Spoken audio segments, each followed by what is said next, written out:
So, hello guys! Good morning! Andito po tayo ngayon sa Bolton, sa farm.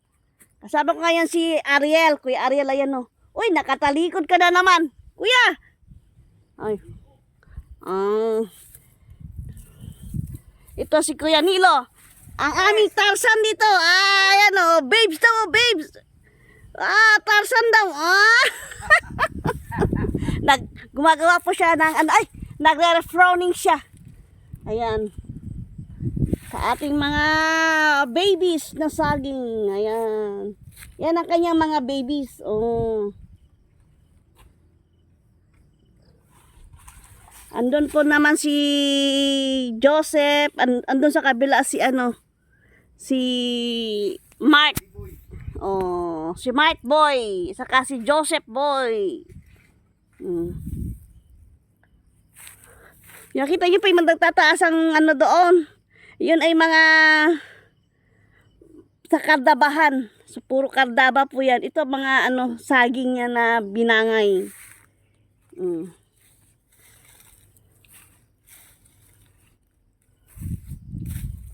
Ngayon, tapos sila nag-harvest.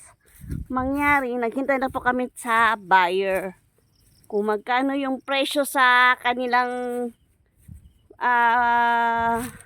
pagbili, yung presyo ngayon sa saging ay 16 ang kardaba. Ganon.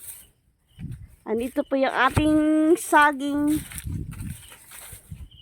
yung bunga ng ating saging.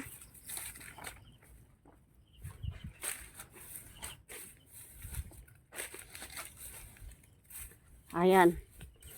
Ayan guys. Anin po siyang tinakluban. Ay, tinabunan.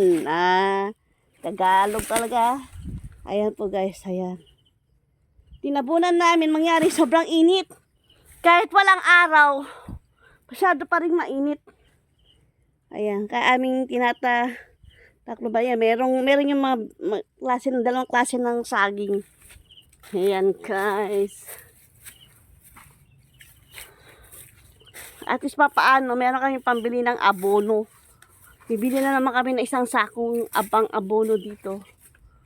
Kasi ganyan po talaga yan. Pag meron kaming product na ganyan, tapos ibebenta, ang magiging ano yan, yung napagbentahan, ibibili din namin ng pang abono dito sa saging. At ang iba naman ay pang sweldo, pang ano mo sa mga nag-harvest at sa mga kasamahan mo dito sa farm. Ano na po, parang paikot-ikot lang po yun. Ayan. Kaya po ang ating nawala na yung mga panaman, oh.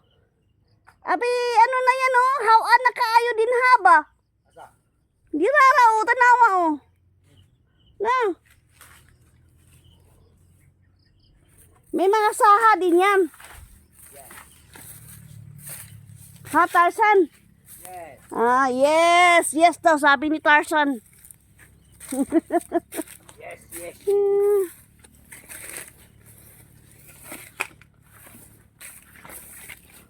Kita mo, ayan.